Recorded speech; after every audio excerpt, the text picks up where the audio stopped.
Hey, this question looks scale. 4 to the power m and the product itself equal to 1. But this question is very easy. I can do it in only 30 seconds. So let's start. Solution.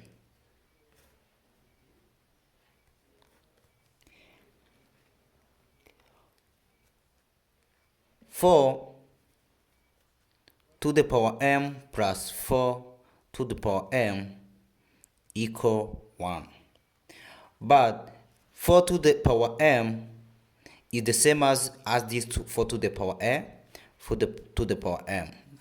4 to the power m, which will be equal to 2 times 4 to the power m. And then 2 times 4 to the power m equal to 1. And then 4 to the power m, 4 to the power m equal 1 over 2.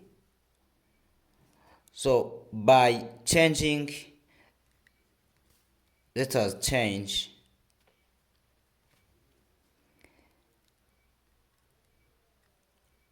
in base 2. So 2 power 2 times m equal 2 power negative 1. So each bases are cancelled each other, and then 2m equal to negative 1. And then m equal to negative 1 over 2. Is this correct? So let me see in the comment if we are having the same answer. So thank you very much.